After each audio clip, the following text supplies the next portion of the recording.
let's do this. If someone volunteer would help pass out these cards. One or two volunteers. Sure, Jackson, that'd be great. Thanks, just hand those out to include the adults. So I just wanted to ask everyone to take a moment and to think about something you would like to remember from today, from our presentation. It can be a quality, it can be a part of Mr. Halpern's story, it can be something you learn and you wish everybody could know. Can I ask another question? Yeah, of course. How do you think, you became at such a young age, you had a very strong sense of your Judaism. And I know as a young child you were kind of hidden away a lot. How do you think that developed in you? In our hearts, Zionism was very strong.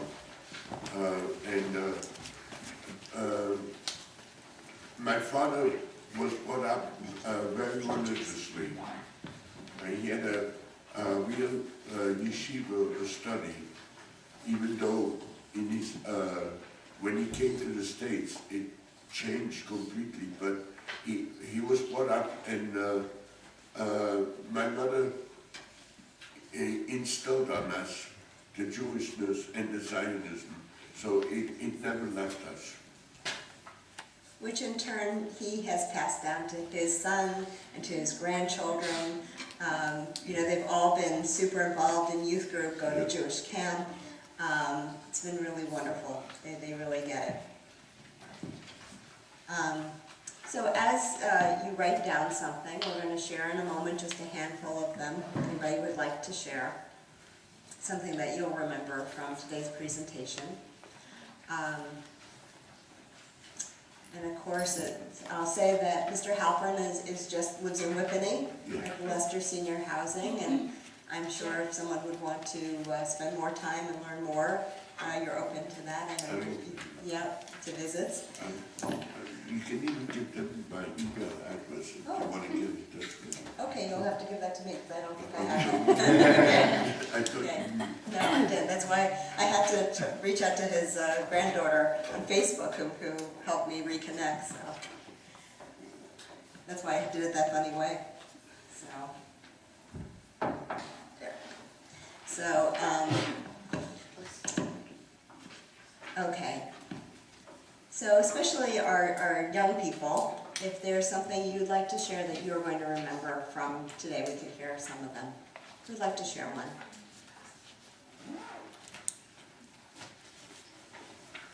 Something you'd like to share. That word zachor is very important in Judaism. It's the word that we get, you can hear it in many zichronot and zichronim. It's very,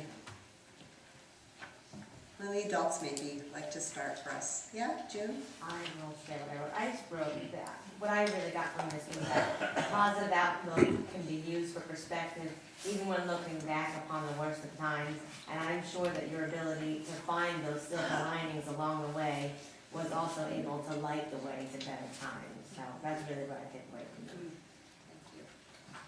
Howie? What I wrote down was, the memory that I will remember is of 11-and-a-half-year-old Teddy working for the French underground carrying messages. When he said that if you have to think about the danger of doing something, you'll never do anything. I think this is a great sentiment to live your life by. Jeff? Well, Yeah? I disagree to some extent. I Okay. mean, don't take your first impulse and do what you want to do.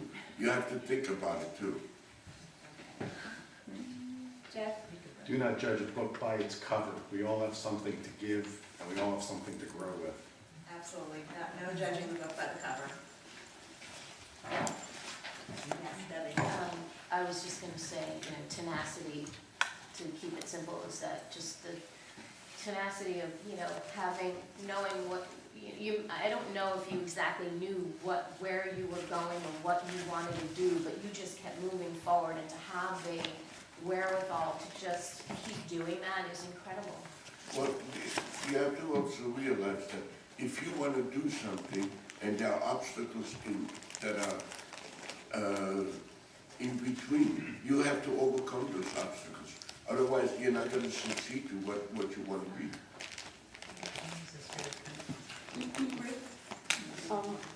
I just think Teddy has a remarkable, the human spirit of survival, and I think his two greatest obstacles when he was going through all of these horrors was actually his youth and his handicap. And both those proved to be what he survived with. Because of his handicap, you were able to be in the resistance and of benefit to everybody. And because of his youth, you just move forward. You don't think so much. You do what you have to do. And actually, those two things and your handicap are, I think, what proved and made you, survive. Well, also another thing, youth thinks that youth is invincible, that whatever they want to do, they are able to do it. Absolutely. Absolutely. Last chance for our kids, if anyone would like to share something that they've going to remember from today. We'd love to hear from you. There's somebody in the back. That's not one of our youngest members, but our most senior and beloved member. So, Edith? I just couldn't help but think of your indomitable spirit that you had at that age, and I'm just wondering, when we think of what young people can do today and what they cannot do, and there was an article very recently, I think in the Times or something, about, quote, how overly concerned parents are about what young people can do and what their spirit is all about. And I think we should be thinking about those things. Absolutely. The last chance for the kids, if anyone would like to share something. We should have some very good talkers here. I got a little shy. Anyone? Something you'd like to remember from today? Yeah, Nina? You said it was 5? Mm-hmm. Yes, that is pretty amazing to serve as a spy. Yes? I didn't know that world during the time of Hitler, that America didn't allow and let the capture. I don't think it was only, I think that ruling was done way before even Hitler came. Yes, it was. I don't think a long it was, time policy. I think it was in the 20s That's true. that policy was, America had a huge amount of immigration in the late 1800s, Yeah. and following that, they restricted immigration very harshly in kind of national. We learned this in our 6th, 7th grade class today, nationalism, in a harsh wave of nationalism. yes. I think it's just kind of amazing when you're handicapped and you survived one of the things that I feel to be one of the world's worst happenings. So I just feel it's incredible. There was no other way of doing it. It was either survive or die. So I didn't want to die yet. That's a good attitude.